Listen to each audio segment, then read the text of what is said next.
Ikisho tugiye kwigana kirabaza ngo ariko guhinduka birashoboka. Ese guhinduka birashoboka? Turavana ayo magambo mu gice cya 4 cy'ubutumwa bwiza bwa Yesu bwanditswe na Yohana.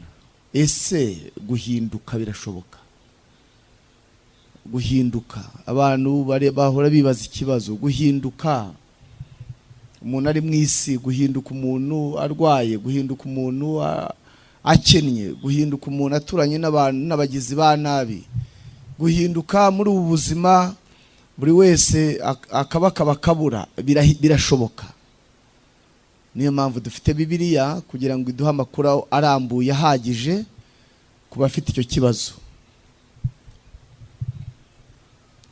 Yesu avugana n'Umusamariyakazi.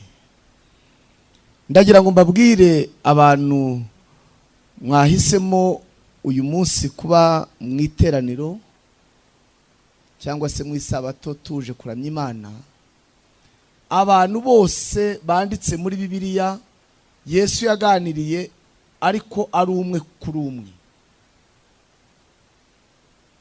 Umuntu wamugoye bikagaragara ko amunaniye ni umuntu Bibiliya yita umusore w'umutunzi. Niwe wenyine wananiranye kandi yashoboye kuganira na Yesu bakiganirira. Umusore w'umutunzi.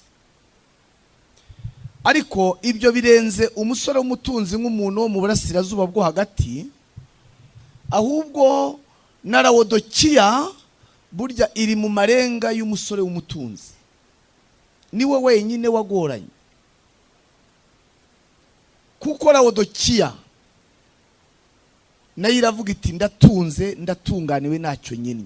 Mu bantu bose bashoboye kuganira na Yesu, uwasoje amunaniye ni umusore w'umutunzi. Nikodemu baraganiriye wenyine, guhinduka birashoboka. Mariya wari ufite amateka atari meza, Magadalena niwe mvuga, byarashobotse. Zakayo baraganira birakunda. Nuno mugore tugiye kuganira hano nawe byarashobotse.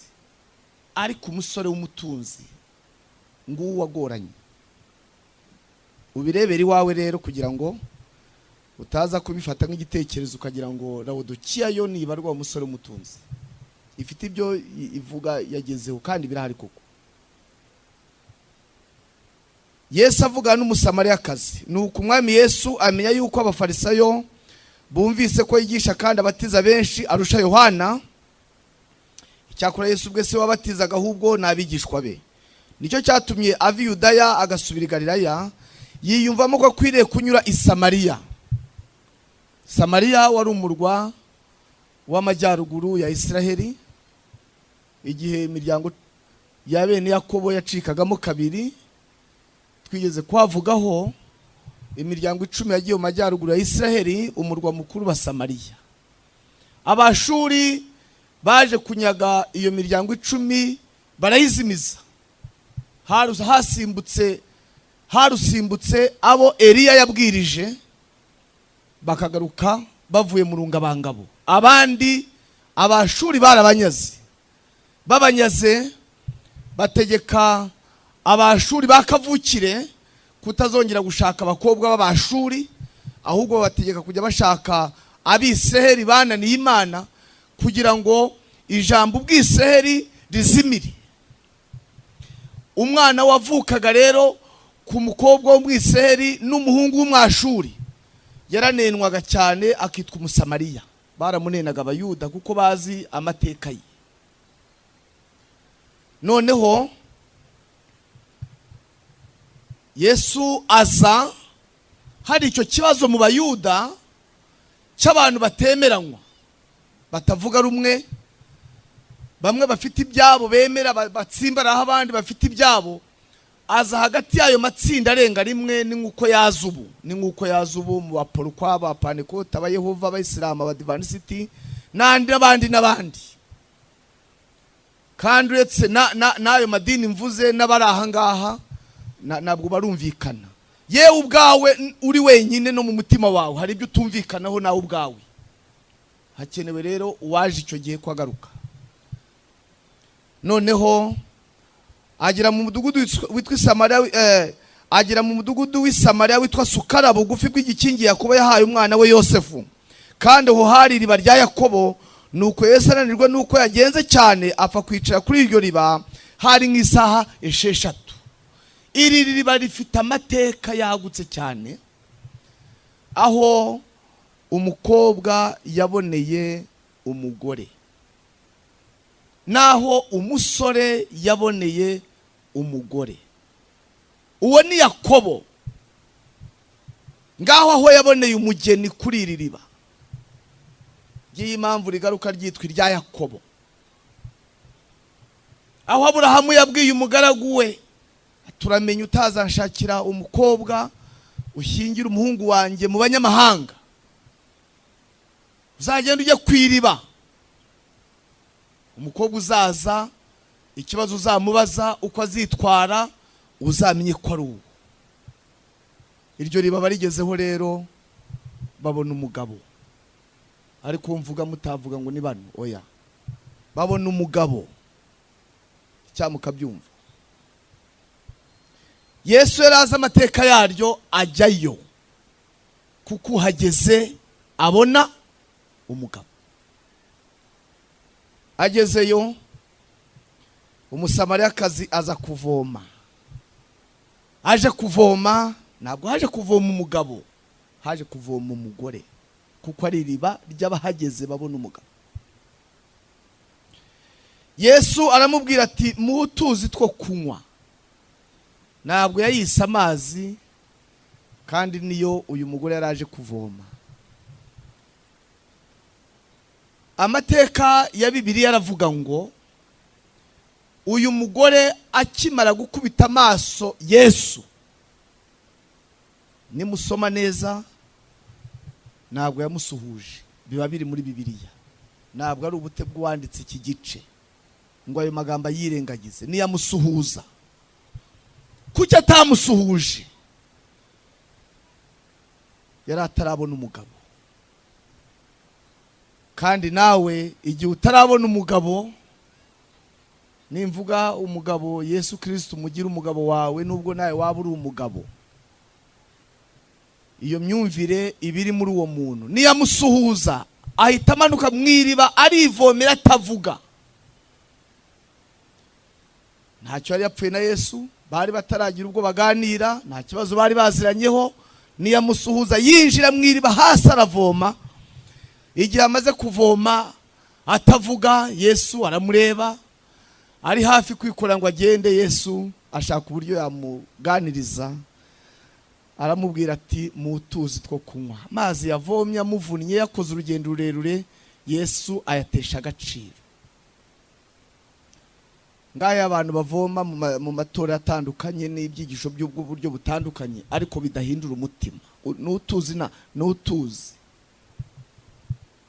Abantu bakaberwa impamvu inyota itagirangira kandi badasiba mu nsengero, ntabwo baragera kwiriba. Nibaragera kwiriba bameze nk'abanywa, ariko bakibaza impamvu inyota itarangira. Yesu atesheje agaciro utwo tuzi tw'uwo mugore. Kubera iki? Bibiliya atubwira ku murongo wa 8 ngo kuko abigishwa be bari bagiye mu mudugudu kugura ibyo kurya. Yesu ari kwiriba wenyine, yibereye kumwe n'uwo twita umunyamahanga. Umusore w'umutunzi ntabwo yabonaga hari icyo bimaze kubana na Yesu no kuba imbere ye. Yari yagiye gushaka imari, bari bagiye gushaka ifaranga, bari bagiye gushaka ibyo kurya. Ntabwo byari bashishikaje kubana na Yesu, ntabwo byari bashishikaje kuba imbere ye. Icyari kibashishikaje ni iki? Ntabwo ari Yesu wari wabatumye ngo bajye gushaka ibyo kurya, oya. Ahubwo ntabwo babonaga ari ngombwa, babonaga atari ngombwa kubana na Yesu no kuba imbere ye. Aho ngaho uwari uhakeneye ni umunyamahanga. Ariko muri verse umunsi wa 7 unyumvira ahantu heza, ntabwo biri mu muco kuvuga ibintu byose iyo umuntu ari ku ruhimbi, ariko haba ubwo yihangana akabivuga. Yewe muntu utarabonetse hano kandi wari ubizi, wari waraganiye, ntabwo ntekereza ko ari ikibazo cy'uburwayi. Biba ari ikibazo cy'uburwayi ibyo birashoboka, ahubwo abigishwa ba Yesu ntabwo babonaga ari ngombwa, bari bagiye gushaka ibyo kurya, baza bihuta. Rero Yesu we umwicaye iruhande ni umunyamahanga wifitiye inzara, twabibonye abari bahari no mu byigisho twatambutseho, wifitiye inzara. Nibwo bwa mbere abonye Yesu, naho abandi bo barabona ko bamaranye igihe nawe, si ngombwa rero kumuguma iruhande. Nuko Umusamariyakazi aramusubiza ati, kuri umuyuda ntabwo Yesu yarambaye imyenda yanditseho ubuyuda, nta nubwo yamwatse indangamuntu ye cyangwa se ibyangombwa ibimuranga. Yabibyiwe nande ko ari umuyuda kandi ko ari bwo bwa mbere yaramubonye. Avuye mu rugendo rwa kuri Samariya, ni mu majyaruguru, hari urugendo rurerure, undi ari mu majyepfo. Ariko kuri umuyuda, nge nkaba Umusamariyakazi, uransaba amazi ute? Ni ingaruka yo kunenana yari igikomeje kuranga ubwonko bw'abantu batarabona umwanya wo kuba kuri iri riba. Ngira ngo nuko turi mu masaha atatwemerera ko umuntu wese yasubiza ikibazo abajijwe, ariko ngiye kukubaza nawe ugisubize. Ari we wanditse ukagira kuri uyu murongo wakwandika ngo iki? Hano haranditse, Yohana yaranditse ngo kuri umuyuda, nge nkaba Umusamariyakazi, uransaba amazi ute? Wowe ugiye uhawe umwanya ngo wandike uyu murongo wa 9, we wakwandika ngo iki? Ngaho handike mu mutima wawe, nta nubwo uri guhandika, ahubwo urabisoma uko byanditsemo. Ngaho bisome, we urasoma ngo iki muri bo? Birakunaniye? Nta nyandiko ikurimo wasomye. Kuri umuyuda we shyiraho hawe, nge nkaba Umusamariya, uransaba umugeni gute? Uransaba akazi gute? Uransaba icumbi gute? Wowe urinde? Ngaho huzuze. Ntabwo bigusaba kubyandika wowe, bimaze imyaka byanditse muri wowe. Uyu usarindaga muntu yamwatse iri he? Hari imyenda byari byanditseho by'ubwoko. Ababanye na Yesu bimenyaho ubugoryi. Harimo n'abakwandika ngo kuri umudiversity nkaba umuporo, sinzi ibintu nk'ibyo.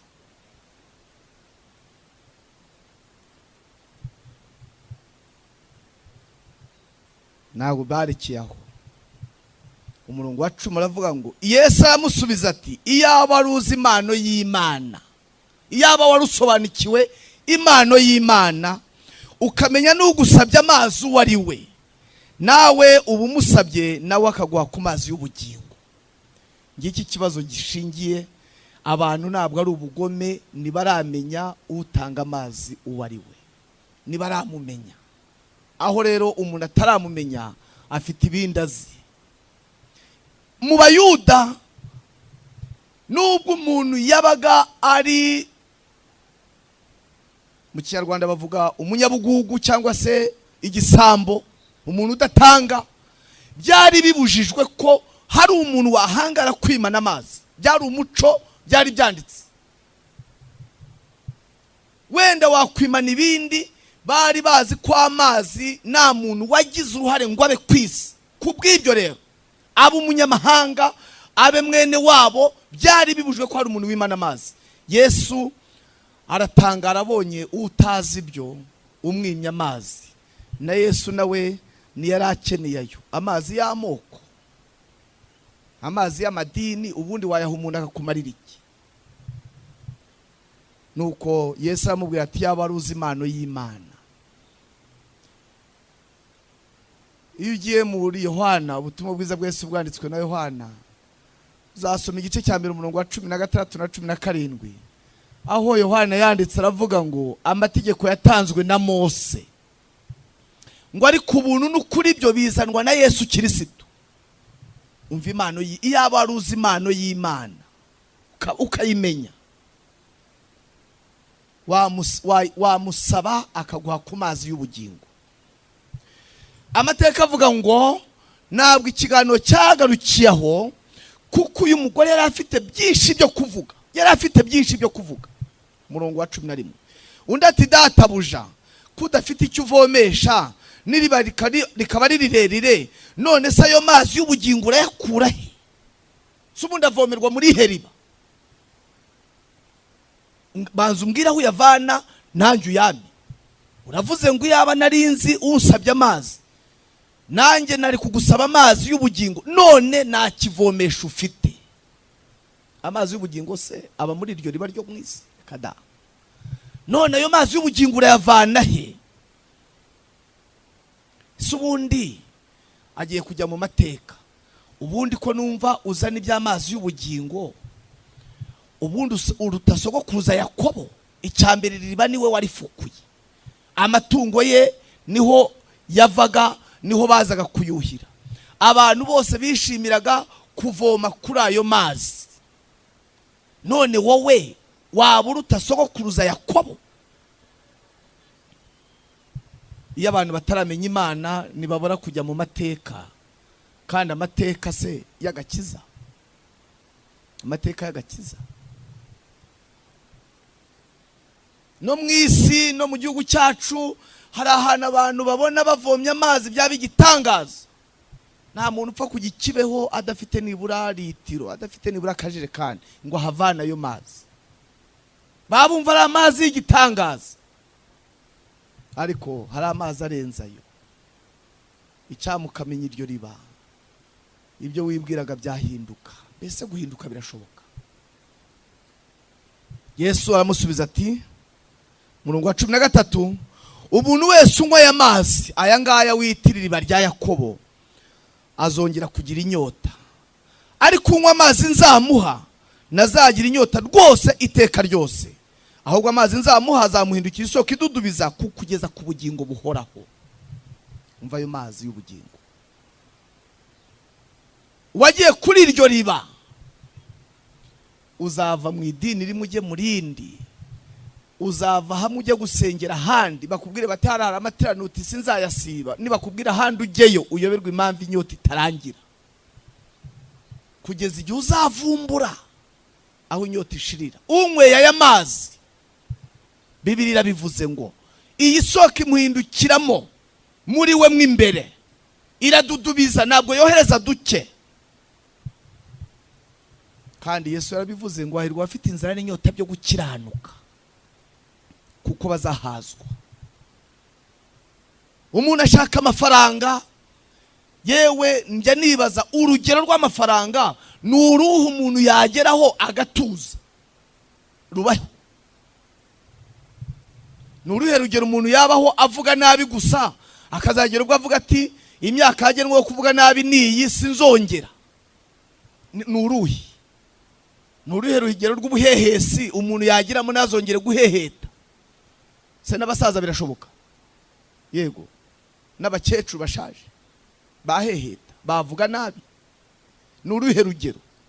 Keretse unyweye kuri aya mazi akamuhindukira isoko idudubiza ikamugeza ku bugingo buhora.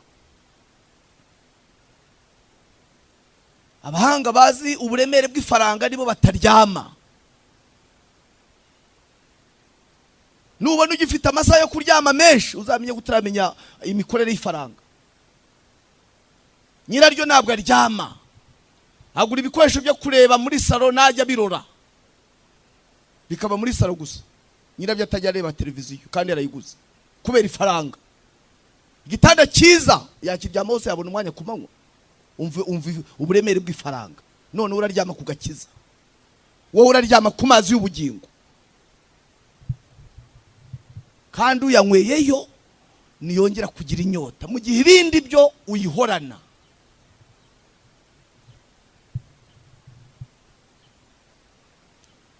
Hari igihe naje hano muri uyu mujyi wa Kigali, nari mfite amateraniro, nuko nza mu mujyi hariya, nari magaranye n'umuntu w'inshuti yanjye twaganiraga umwizera, arambwira ati ariko Patrice ati ubu wahagaze akanya waruye?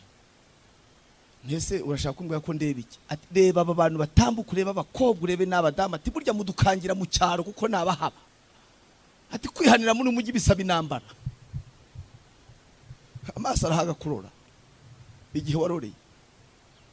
Ubwo se abagore bo kubasore n'abagabo batambuka bigenda gute?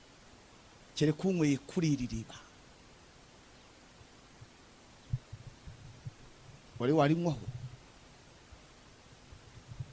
Umurongo wa 15 biravango umugore aramubwira ati databuja makuru ayo mazi. Icyambere nazongera kugira inyota. Kabiri kandi nazagaruka kuvoma hano kuko ari kure. Kuko ari kure. Amazi y'ubugingo. Umuntu yanywa niyongere kugira inyota simva utamaye kuri ayo mazi. Mbese arimo aragenda ahinduka. Yahereye habo twatangiranye. Yahereye ku moko aho yahavuye kandi nahaheruka. Aramuhindura ajya mu mateka abasogokuru bivaho.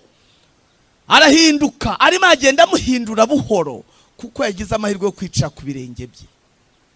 Ati none rero aya mazi sinyasiga. Ikibindi cye cyuzuye giteretsaho. Noneho Yesu aramubwira atumva rero aya mazi yanjye nanga sinyaha buri muntu wese uko mbonye.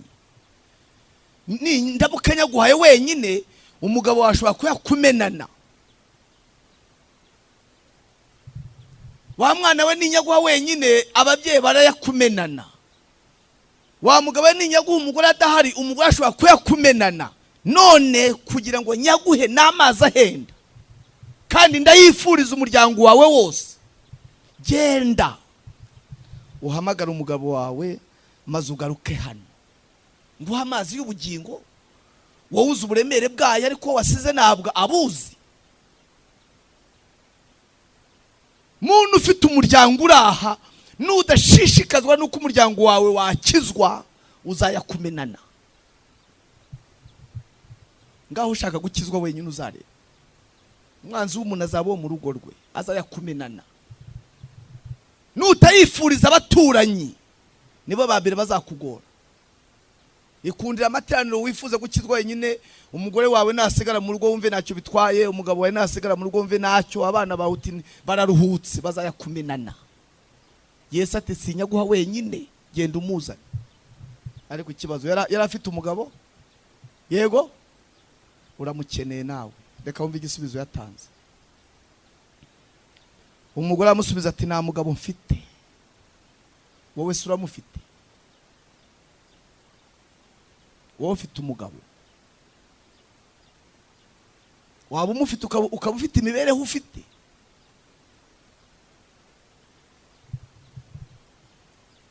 Pawulo abivuze neza ati kuko nabakwereye umugabo umwe ari we Kristo ngo mubashyingire mumeze nk'umwari utunganye.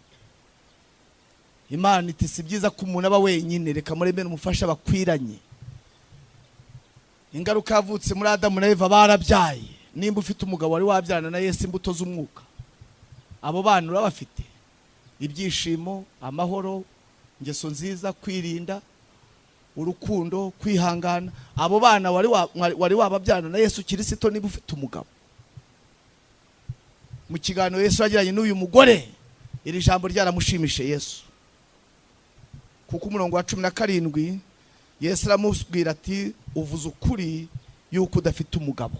Mu biganiro byose bagiranye aha haramunejeje kugeza aho Yesu asubiramo ati ibintu byose twaganiriye ubaye umunyakura nta mugabo ufite. Nyamara bari aha bazi ko bamufite, baramuririmba baramuvuga. Ariko ukibaza Yesu yaba arashatse ingumba, yaba arashatse umugore utabyara. Umuntu amana imyaka n'umugore we nta mwana uvuka. Uwo mvuga ntabwo ari aba ngaba ahubwo ni za mbuto z'umwuka. Nimba ufite umugabo habura n'umwana umwe wavuka nibura witwa kwihangana. Nibura habure n'umwe.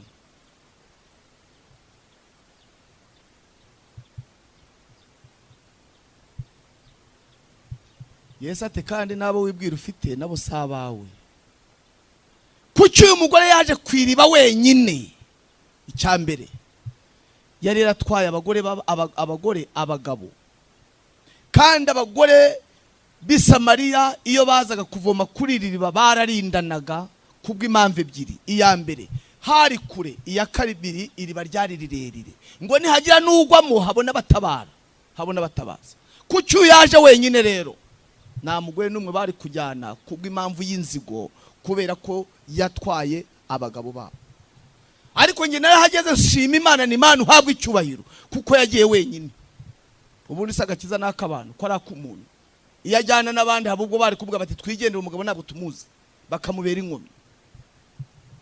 Agenda wenyine ku mpamvu yuko afitanye ikibazo n'abaturanyi, ariko biza gusoza ariho abonye umwanya wo kuganira n'uwasanze kuri iryo riba.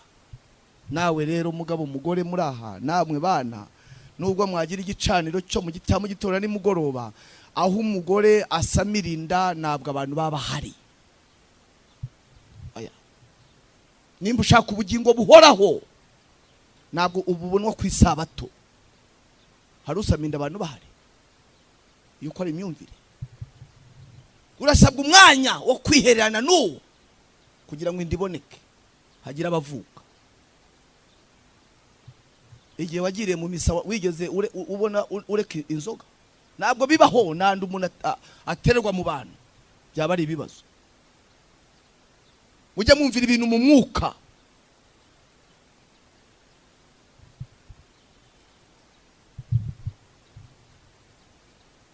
Murongo wa 19 aramubwira ati databuja menye yuko uri umuhanuzi. Ibintu byose twaganiriye hari umucyo nanjye utangiye kurasira mu mutima wanjye, hari ibyo nangiye kumenya. Icyambere menye ko uri umuhanuzi. 20 yari agifite byinshi byo kwibaza. Basokuruza bacu basengeraga kuri uyu musozi, namwe mukavuga ngo Yerusalemu niho hakwiriye gusengerwa.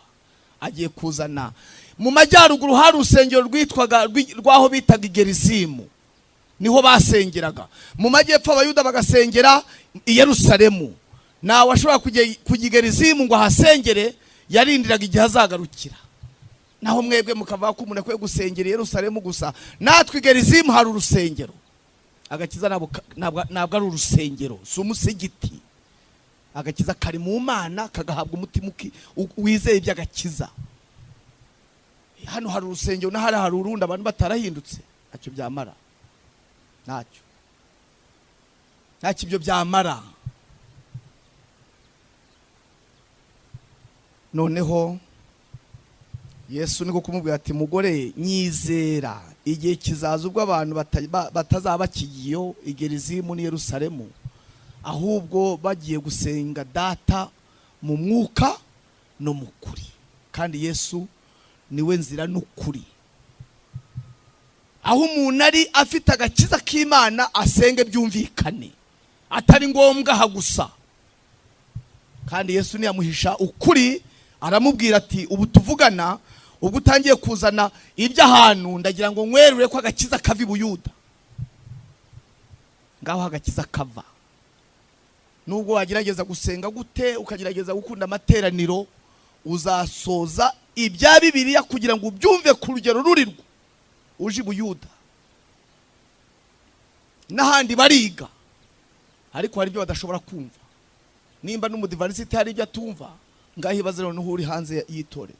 Ariko kugira ngo ubyumve n'ahandi uzabyumvira.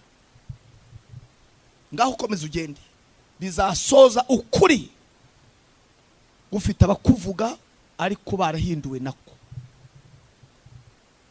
Ubugingo bwawe kuki budahinduka? Ntabwo ari ikibazo cya Yesu, ahubwo ushakiraho byapfiriye muri wowe. Mbese ibyo uvuga ubona bihuje n'ubushake bw'ibyanditswe byera, cyangwa aho bigusabye kuvuga uravuga nakwitangira?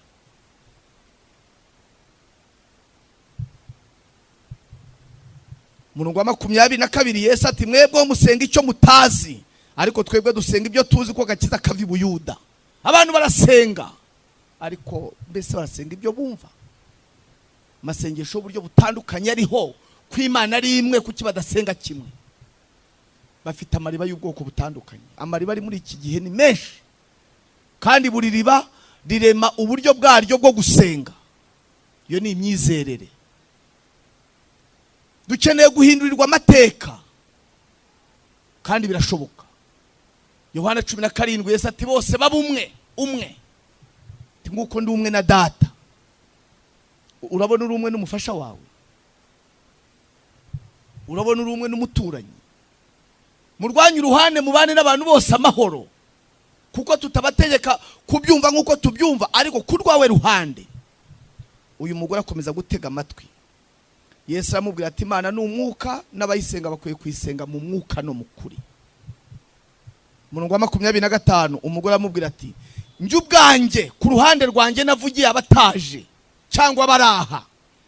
Njye ubwanjye ntabwo ari tuzi, nzi yuko Mesiya azaza ari we witwa Kristo, kabiri kandi naza azatubwira ibingana iki. Yesu yatangiye kubimubwira, yamubwiye ati nta mugabo ufite, naba ufite naba kurya amafaranga gusa, naba gutwara ibyawe nawe, kuko abagabo barenga umwe n'itegeko nshinga rya leta y'u Rwanda ntabwo rimwemera. Umugabo w'umugore umwe, umugore w'umugabo umwe. None ufite abagabo bangahe wowe? Ufite abagabo bangahe? Cyo kwa Maroma igice cya 7 watubwira yuko iyo umwe agize ibyago akabura umufasha we, itegeko rya mugengaga rirahambuka akemerwa gushaka undi. Ariko iyo murebye mubona abantu bagira amazina ngahe? Ntange ngo mubona abantu, wowe ufite angahe? Sabiri nirihe mutinye kurivuga ntabwo muryibuka. Niri Kristo niki? Ufite abagabo bangahe? Ariko umuntu yakureba akabona umunsi wabaye mu Kristo rwose, iryo zina ryakubereye. Ariko re kuva ufite undi mugabo, kandi uwo mugabo w'izina ry'igipagani niwe ugufite amasaha menshi, kuko kumaranye icyumweru wibutsa wa kabiri aruko isabatije.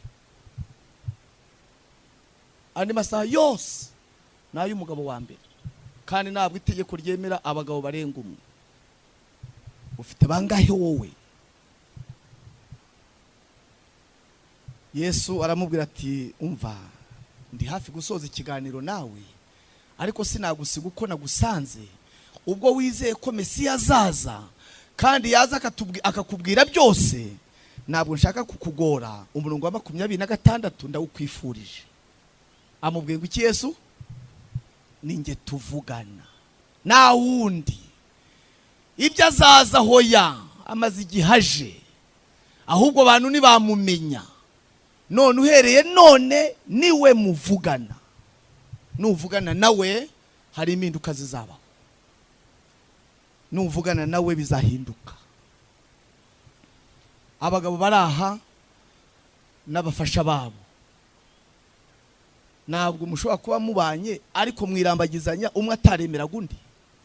Wavuga ngo umushyira akaboko hejuru nimwakira hejuru. Byagenze gute kugira ngo no mushyire mwumvikane? Kandi hari waba utaramwumvaga akiri umusore cyangwa ari umukobwa, ariko kuki ubu muri kumwe byagenze gute? Ko nta faranga ryajemo ngo yamuhe ashyira kwemere. Uko ukomeza kuganira na Yesu buhoro, ibyo utemeraga birakunda. Niyo mpamvu muri kumwe ariko mwirambagizanya, hari ibyo umwe yanenaga undi. Nawe nuha umwanya Yesu, ibyo wumva bitumvikana, ibyakugoye mu bugingo bwawe, gahoro bizahinduka. Ibyo ndabivuze mbona hari abantu babyemeranyijwe nanjye ko babana n'abantu batemeraga mbere bakira abasore n'inkumi. Nibyo, uko utamwemeraga ukaba umwemera ubu. Ababyeyi bashaka no kubizamo bati uriya se tumushaka, ukavuga uti wenda ibyo birabareba,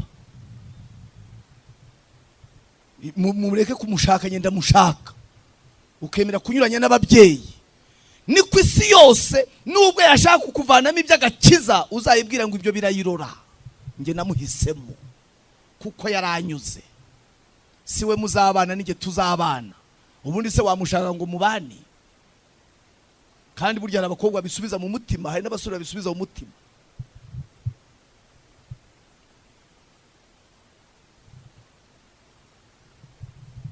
umukobwa umwe yakunze umusore, mama aramubwira ati wa mukobwa uratangiye.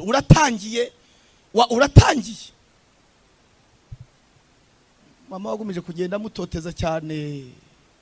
Umukobwa wabwira ati ariko mama ndagira ngo usabe, sinari imari, papa mwabanye gute? Ntabwo mufite aho mwatangiriye, none ngo naye ndatangiye nyine. Uratangiye wa mukobwa we, nibyo wese niyatangiye akageza ubwo hasoza.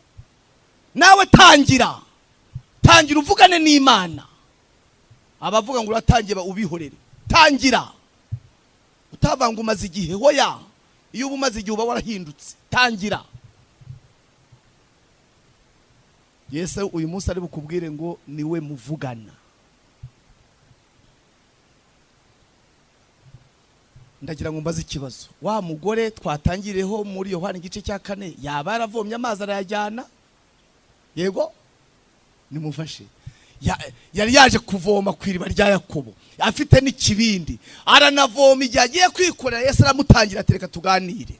Atangira ajya impaka, impinduka zigenda ziba mu mutima. Ndabaza ikibazo, yaba arasoje avomye arataha n'ikibindi cye amazi arajyana? Yego, ntabwo yigeze avoma. Yaravomye ntiyavomye? Yaravomye, amazi arajyana. Aho murasigaye kandi sinshaka ko musigara. Yaje kuvoma none ngo ntiyavomye, ahubwo banza umenye icyo ayo yavomye yariyo. Aho niho ushaka. Yaje kwiriba ahasanga irindi ridasanzwe. Cyokora ayo yaje kuvoma yari aya Yakobo, ayo ntabwo yatwaye, yagumye mu kibindi cy'umubiri. Nuko yari yazanye ikindi kibindi cy'imbere mu bwongo kiri mu busa, ahasanga irindi riba, kandi iryo riba ritanga amazi y'ubugingo. Yarayabonyeyo, yaravomye ntiyavomye? Icyama nawe ukavoma kandi ukatahana. Amaze kugenda, amaze kuvoma, umurongo wa 28, nuko uwo mugore asiga ikibindi cye aragenda ajya mu mudugudu abwira abantu ati nimuze murebe umuntu umbwiye ibyo nakoze bingana iki. Mureba ahari ko ari Kristo. Bava mu mudugudu ngo baza aho ari, batarahagira abigishwa be baramwinginga bati mwigisha akiri ifunguro. Umva nawe, umva.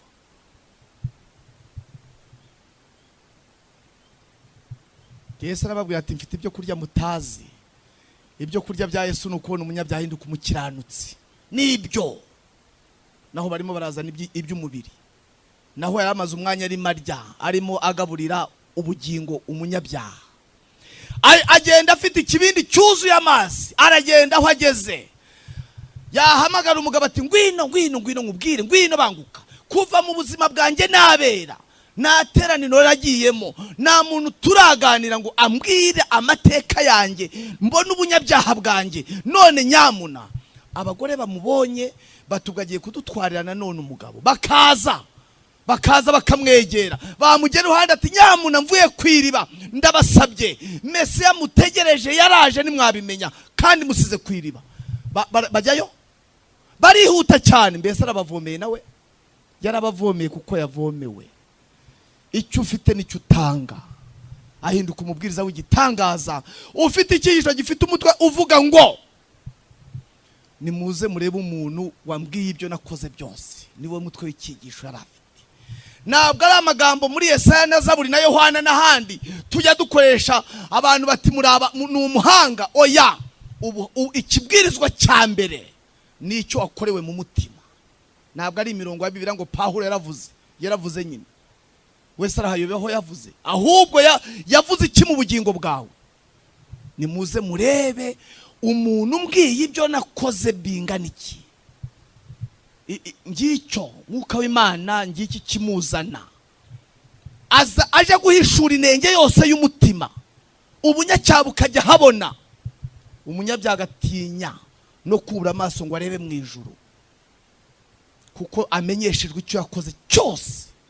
Ngiki kibwirizwa n'ubuhamya. Ntabwo ari muri Zaburi na Yohana n'abandi barahazi, ahubwo babuze imbaraga ihindura ubugingo. Ariko uyu we ntabwo avuze ngo nimujye gusoma mu mubwiriza igice cya 5, ahubwo yaravuze ati ubugingo bwanjye yabuhishuye yaburondoye.